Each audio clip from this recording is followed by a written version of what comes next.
Chadha. Sir, thank you for giving me an opportunity to speak on this bill. Sir 22 lakh बच्चे रोज 18 घंटे की मेहनत, एक 3 घंटे का एग्जाम, लेकिन एक कैमरा फोन, व्हाट्सएप पर एक मैसेज, टेलीग्राम पर एक पीडीएफ, रात 2 बजे पेपर लीक, सब खत्म, स्टूडेंट की सारी मेहनत बर्बाद. Therefore, sir, I rise today to speak wholeheartedly in support of the students of India and to welcome the Public Examination Amendment Bill 2026.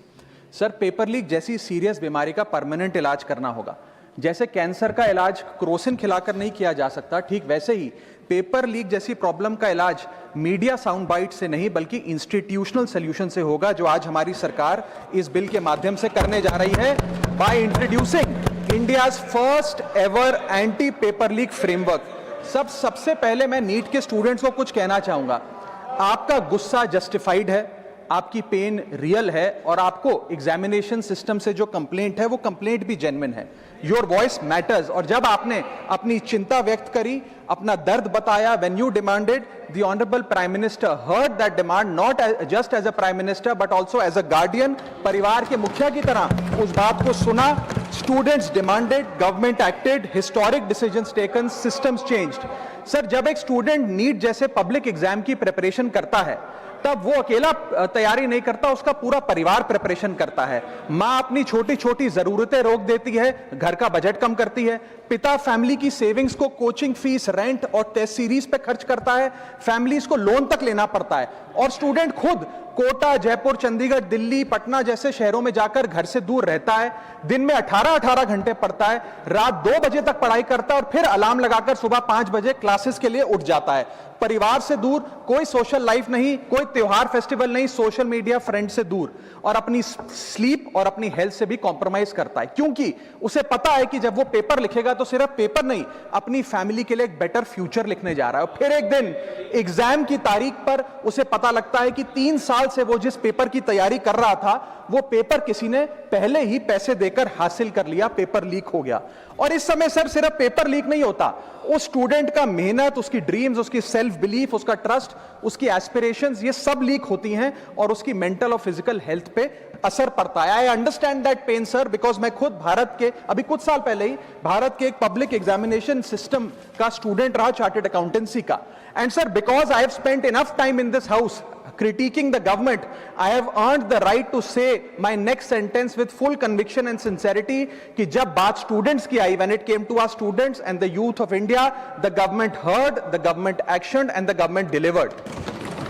Students का फीडबैक लिया, स्टूडेंट्स की डिमांड्स को ऑनर किया और ये डेमोन्स्ट्रेट किया कि सरकार स्टूडेंट्स के साथ खड़ी है. जिस उम्मीद के साथ स्टूडेंट्स ने अपनी मांग प्राइम मिनिस्टर साहब के सामने रखी, उस चिंता को, उस दर्द को समझते हुए तमाम एक्शन लिए गए, तमाम स्टेप्स लिए गए, जैसे कि शॉर्ट टर्म और long term steps. Number 1, paper leak के बाद इमीडिएटली री एग्जाम कराया गया ताकि साल बर्बाद ना हो. जांच सीबीआई को सौंपी, एसआईटी का गठन हुआ, स्पेशल इन्वेस्टिगेशन टीम, जिसने 13 लोग मेन किंगपिन समेत गिरफ्तार किए. मात्र 75 दिन में, आज से 2 दिन पहले जब 75 दिन पूरे हुए जांच के, चार्जशीट भी फास्ट ट्रैक कोर्ट में दर्ज करा दी गई. जांच को महीनों सालों लटकाया नहीं. 47 नेशनल टेस्टिंग एजेंसी के ऑफिसर्स को शंट आउट किया गया. एजुकेशन सेक्रेटरी का तबादला हुआ, यहां तक कि मॉरल ग्राउंड्स पे हमारे ऑनरेबल होम एजुकेशन मिनिस्टर ने इस्तीफा तक दिया और स्टूडेंट प्रोटेस्टर्स के खिलाफ जो केसेस थे उन्हें विड्रॉ किया गया. बीरीड फैमिलीज जिसके अपने किसी घर के बच्चे को, किसी स्टूडेंट को खो दिया, उसको कॉम्पनसेशन दी जा रही है. एग्जाम सिक्योरिटी प्रोटोकॉल्स को स्ट्रेंथन किया जा रहा है और अगली बार से यह नीट का पेपर ओएमआर शीट से नहीं बल्कि फुल्ली कंप्यूटर बेस्ड टेस्टिंग से कराया जाएगा ताकि remotest chance of paper leak भी एलिमिनेट कर दिया जाए. इसी के साथ साथ सरकार ने एक हाई पावर टास्क फोर्स का गठन किया है जो फर्दर रिफॉर्म्स अंडरटेक करेगी कि भारत के पब्लिक एग्जामिनेशन सिस्टम की इंटेग्रिटी को कैसे प्रिजर्व और प्रोटेक्ट किया जाए. और इसमें इंडिया के मोस्ट अक्लेम्ड एक्सपर्ट्स जैसे कि नंदन नीलकनी साहब को समिति में डाला गया है. इसी के साथ साथ डेटरेंस क्रिएट करने के लिए, अपराधी के मन में खौफ पैदा करने के लिए एक ऐसा कानून लेकर आज सरकार सदन में आई है जिसके पास होने के बाद कोई अपराधी सपने में भी यदि पेपर लीक करने का सोचेगा तो उसकी रूह कांप जाएगी। पहली चीज, पेपर लीक को एक इंडिविजुअल द्वारा किया गया क्राइम नहीं, बल्कि एक ऑर्गेनाइज्ड सिंडिकेट नेटवर्क द्वारा किए गए क्राइम के तौर पे ट्रीट किया जाएगा, जिसमें इनसाइडर हो, कोचिंग माफिया हो, लॉजिस्टिक वेंडर हो, प्रिंटिंग प्रेस हो, सॉल्वर गैंग हो, एग्जाम ऑफिशियल्स हो, सब पर कार्रवाई होगी। सबको दोषी करार देने के बाद, गिल्टी करार देने के बाद 10 साल तक की जेल होगी और 10 करोड़ रुपए तक का जुर्माना लिया जाएगा। सारे ऑफेंसेस को cognizable, non bailable, non compoundable बनाया गया। एक स्पेशल टास्क फोर्स का गठन किया गया कि अब कभी भी यदि पेपर लीक की संभावना भी उत्पन्न होती है तो यह स्पेशल टास्क फोर्स जांच करेगी और यह इन्वेस्टिगेशन सालों साल नहीं लटकाई जाएगी। 2 महीने के अंदर अंदर से इस इन्वेस्टिगेशन को कंप्लीट करना होगा। और इसी के साथ साथ फास्ट ट्रैक कोर्ट्स का गठन किया, जो ये इंश्योर करेंगे कि इसमें स्पीडी ट्रायल हो, डे टू डे ट्रायल हो, स्पेशल पब्लिक प्रोसिक्यूटर होगा, 3 महीने में पनिशमेंट सुनाई जाएगी। सर मैं बता दूं, हमारे देश में fast track courts heinous crimes के लिए बने हैं, जैसे कि क्राइम्स अगेंस्ट वुमेन, रेप और पॉस्को जैसे अपराध के लिए। आज हमने पेपर लीक को उस हिनियस क्राइम्स की कैटेगरी में ला खड़ा किया है सर। इसी के साथ साथ सर, इंस्टीट्यूशनल और systematic reforms will demonstrate zero tolerance towards paper leak, और इससे भारत की इंडियन पब्लिक एग्जामिनेशन सिस्टम की इंटेग्रिटी को हम प्रिजर्व और प्रोटेक्ट कर पाएंगे। ये सब इसलिए हुआ because sir there is nothing more important than the students and their future. Sir their voices mattered, their voices were heard and systematic and systemic changes have been brought in. उनकी आवाज को, students की आवाज को कोई political challenge नहीं, बल्कि एक परिवार की भीतर की चिंता की तरह समझकर, जैसे घर के बच्चे घर के बड़े से अपनी चिंता व्यक्त करते हैं, दर्द व्यक्त करते हैं, डिमांड्स रखते हैं, ठीक वैसे ही सरकार ने ये तमाम फीडबैक लेते हुए एक्शन लिया। Sir Benjamin Franklin, American philosopher, statesman, diplomat रहे, उन्होंने कहा था well done is better than well said. सालों तक इस देश में पेपर लीक होता आया, लेकिन सिर्फ डिस्कशन और सिर्फ साउंड बाइट हुई। आज एक्शन हो रहा है, सिस्टमैटिक रिफॉर्म्स आ रहे हैं और भारत का पहला एंटी पेपर लीक फ्रेमवर्क बनके तैयार है और आपके सामने है। सर इसी के साथ साथ पेपर लीक किसी एक पार्टी का, किसी एक सरकार का ऑफिसर या मिनिस्ट्री की देन नहीं है, और ये कोई 2026 का फिनोमेना भी नहीं है। सर मैं बता दूं कि सर जब बात अकाउंटेबिलिटी की हो, मोरालिटी की हो, जवाबदेही की हो, तो इसलिए इससे जब बात अकाउंटेबिलिटी की हो, मोरालिटी की हो, जवाबदेही की हो, तो सर ये इससे तय नहीं होना चाहिए कि पेपर लीक कौन से राज्य में हुआ, कौन सी मिनिस्टर के अंडर हुआ, कौन सी पार्टी में हुआ, क्योंकि ये एक पैन इंडिया ऑर्गेनाइज्ड क्राइम है, क्रॉनिक डिजीज है। मैं ये बात इसलिए कह रहा हूं क्योंकि 19 जुलाई 2026 को, आज से मात्र 10 दिन पहले, पंजाब के अंदर एक फार्मेसी ऑफिसर रिक्रूटमेंट का एग्जाम हुआ। उसमें मैसिव इरेगुलरिटीज देखी गई, ब्लूटूथ डिवाइसेस के माध्यम से लाइव चीटिंग चल रही थी, और चीटिंग सिंडिकेट वो चीटिंग फैसिलिटेट कराने के लिए 13 लाख रुपए का रेट चार्ज कर रहा था। यही नहीं सर, आम आदमी पार्टी की सरकार जब पंजाब में बनी तब से अभी तक नायब तहसीलदार के एग्जाम में इरेगुलरिटीज देखी गई और लार्ज स्केल चीटिंग हुई। पंजाब स्टेट एजुकेशन बोर्ड में 12वीं क्लास का इंग्लिश का पेपर लीक हुआ, पीएसटीईटी स्कूल टीचर रिक्रूटमेंट का एग्जाम का पेपर लीक हुआ, पीएसएसबी के ग्रुप ऑफिसर के रिक्रूटमेंट का एग्जाम लीक हुआ, एग्रीकल्चरल डेवलपमेंट ऑफिसर के रिक्रूटमेंट का एग्जाम लीक हुआ, और एक्साइज और टैक्सेशन इंस्पेक्टर की रिक्रूटमेंट की मेरिट की लिस्ट जब आई तो उसमें फर्जी नाम डाल के जारी कर दिया गया। सर मैं आ रहा हूं, अब मैं कांग्रेस पे आ रहा हूं। आप कांग्रेस का सुनिए सर, ये मेरा समय खराब कर रहे हैं। आप बोले ना, आप बोले सर। जब सर कांग्रेस की कर्नाटक में सरकार है, इसी साल जनवरी 2026 में एसएसएलसी का पेपर हुआ। इसी साल कर्नाटक में कांग्रेस की सरकार के अंडर एसएसएलसी का पेपर हुआ, पेपर लीक हुआ, और वो पेपर ऑनलाइन 200 रुपए में स्टूडेंट्स को बेचा जा रहा था। हिमाचल प्रदेश में HP state selection commission recruitment exam का पेपर कांग्रेस के कार्यकाल में लीक हुआ। अब आप सुनिए सबसे चौंका देने वाली घटना। सर सबसे शॉकिंग और सैड बात यह है कि 2016 में कर्नाटक में जब कांग्रेस की सरकार थी, तब वहां पे 12वीं कक्षा का प्री यूनिवर्सिटी कॉलेज का 12th का केमिस्ट्री का पेपर लीक हुआ। ये क्लासरूम का पेपर नहीं था सर, ये स्टेट बोर्ड एग्जाम था। ये स्टेट का एग्जाम जब पेपर लीक हुआ, बच्चे एग्जाम देकर घर आ गए, पता लगा पेपर लीक हो गया, पेपर कैंसिल कर दिया। 20 दिन बाद री एग्जाम कराया गया, री एग्जाम का पेपर भी लीक हो गया, और उसके बाद रात को 3:30 बजे वो पेपर व्हाट्सएप पे घूम रहा था, री एग्जाम को भी कैंसिल करना पड़ा। इसके बाद जब जांच हुई, स्टेट सीआईडी ने जांच करी, तो 3 लोगों को अरेस्ट किया, जिसमें कर्नाटक सरकार के मेडिकल एजुकेशन मिनिस्टर डॉक्टर शरण पाटिल का पीए खुद शामिल था। पीए 10-10 लाख रुपए लेकर पेपर लीक कर रहा था।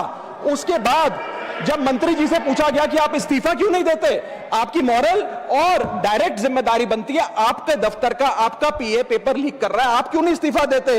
तो उन्होंने कहा कि there is no question of resigning, अगर कुछ गलत हुआ है तो वो मेरे पीए का पर्सनल मैटर है, उसकी पर्सनल लाइफ है। वहां सर ऑफिस गवर्नमेंट का, डेजिग्नेशन गवर्नमेंट की, एक्सेस गवर्नमेंट का, बट अरेस्ट की बात आई तो पर्सनल लाइफ का मैटर है।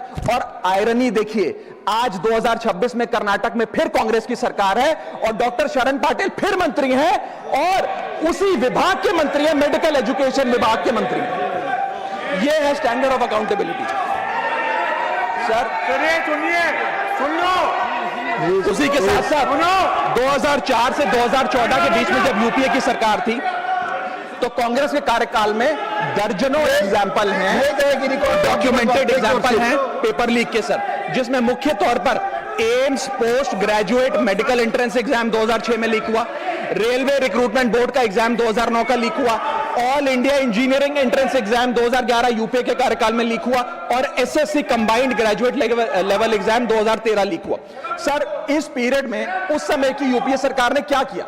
कोई अकाउंटेबिलिटी एस्टैब्लिश करी, कोई एग्जाम सिक्योरिटी आर्किटेक्चर को ओवरऑल करने के लिए कोई कानून लाए, कोई dedicated anti paper leak law लाए? कुछ नहीं लाए। सर मैं एक बात कहना चाहता हूं, सर पॉलिटिकल मेमोरी सिलेक्टिव हो सकती है, पब्लिक रिकॉर्ड सिलेक्टिव नहीं हो सकता। अगर नेशनल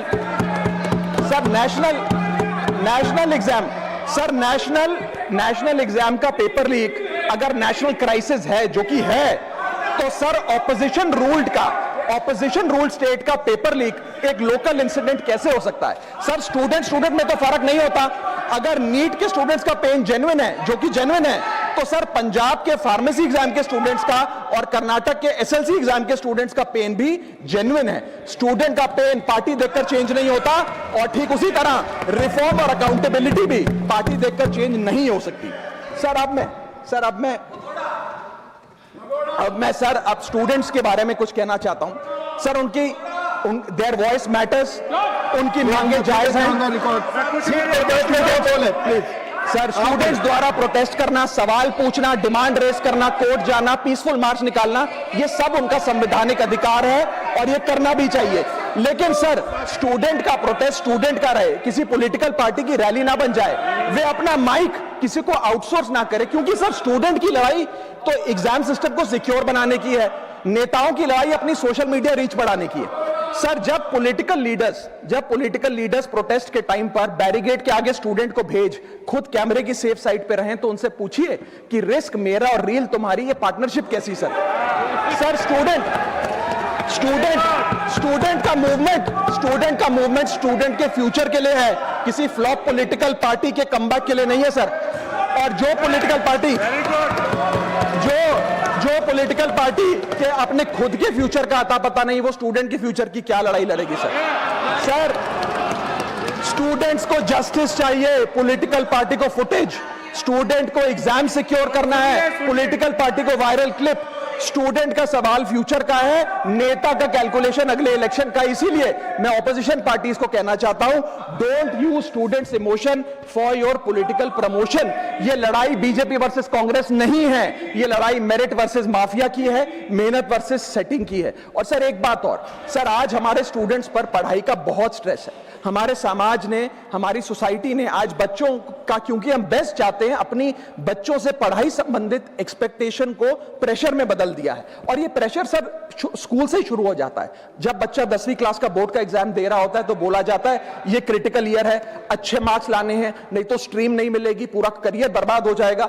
12वीं क्लास में जाता है तो प्रेशर और बढ़ता है, बोला जाता है ये लाइफ का टर्निंग पॉइंट है, आगे की जिंदगी कैसे डिसाइड होगी। जेईई, नीट, सीयूईटी, तमाम एंट्रेंस एग्जाम की तैयारी का प्रेशर अलग। और सर जब कॉलेज पहुंचता है तो एक अलग ही लेवल का प्रेशर होता है, उसको बोला जाता है सीजीपीए ठीक रखो वरना प्लेसमेंट नहीं मिलेगी। ये पूरी लाइफ का सवाल है, करियर का सवाल है, हर स्टेज पर प्रेशर का सिलेबस बढ़ता जाता है, बढ़ता जाता है, बढ़ता जाता है। और ओवरऑल सर इंडिया में कंपटीशन बहुत फास्ट स्पीड पे बढ़ रहा है, लेकिन उसी के साथ साथ कंपैरिजन भी बहुत फास्ट स्पीड पे बढ़ रहा है। सबसे पहले जब बच्चा स्कूल जाता है तो अपने स्कूलमेट्स क्लासमेट से कंपैरिजन होता है, कोचिंग सेंटर जाता है तो वहां कोचिंग सेंटर के स्टूडेंट से कंपैरिजन होता है, ऑल इंडिया रैंकर से कंपैरिजन होता है, घर आता है तो पड़ोसी और रिश्तेदारों के बच्चों से कंपैरिजन होता है। ये कंपैरिजन मोटिवेशन नहीं सर, प्रेशर और स्ट्रेस में बदलता जा रहा है। सर जैसे 3 इडियट्स पिक्चर में कहा था ना, काबिल बनो कामयाबी झक मारकर पीछे आएगी, ठीक उसी तरह समाज को, हम सबको, अगर कोई स्टूडेंट चिंतित दिखे, स्ट्रेस में दिखे, उसे कहना चाहिए कि एग्जाम इंपॉर्टेंट है लेकिन तुम एग्जाम से ज्यादा इंपॉर्टेंट हो सर, क्योंकि घर स्टूडेंट का सेफ स्पेस होना चाहिए सर, दूसरा एग्जाम सेंटर नहीं। और एक रैंक रिजल्ट डिसाइड कर सकती है बच्चे का, उसका फ्यूचर नहीं, वैल्यू नहीं, उसकी पूरी जिंदगी नहीं। और अंत में sir, I just take 1 more minute sir, अंत में मैं अपने वेल विशर्स को भी कुछ कहना चाहूंगा जो पिछले कुछ समय से मुझे कह रहे थे कि राघव आप नीट के इशू पर कब बोलोगे, आपको हम सुनना चाहते हैं। मैं बड़ी हम्बली कहना चाहता हूं सर, जब मैं ऑपोजिशन में बैठता था तब सवाल मेरा हथियार था, आज मैं ट्रेजरी बेंचेस पर बैठता हूं, आज सोल्यूशन मेरी जिम्मेदारी है। मैं भी रोज कैमरे के सामने आकर साउंड बाइट दे सकता था, लेकिन मुझे हेडलाइन नहीं सर, मुझे आउटकम चाहिए। और जब मैं ऑपोजिशन में था तब मेरा काम इशू रेस करना और सवाल उठाना था, और पूरा सदन और आप जानते हैं मैंने वो काम पूरी ईमानदारी से किया। लेकिन आज मेरा रोल कैमरा के सामने अटेंडेंस लगाने का नहीं है, मेरा role is my focus is to fix the system. इसीलिए मैंने अपने आप से एक वादा किया, I made a promise to myself कि मैं इस मुद्दे पर पार्लियामेंट में बोलूंगा, और उस दिन बोलूंगा जिस दिन हम प्रॉब्लम सॉल्व कर रहे होंगे, सोल्यूशन लेकर आएंगे, when the system is getting fixed, and today is that historic day when the system is getting fixed। और सर बिकॉज आज जो रिफॉर्म्स हम लेकर आए हैं, जो सरकार सदन में लेकर आई है, वो इतने जरूरी हैं क्योंकि इन रिफॉर्म से सिस्टम और मजबूत होगा, पेपर और सिक्योर होगा, एग्जाम फेयर होगा, मेरिट का सम्मान होगा, माफिया जेल में होगा, सरकार पहरेदार होगी, कार्रवाई दमदार होगी, स्टूडेंट्स की जीत होगी, माफिया की हार होगी। जय हिंद।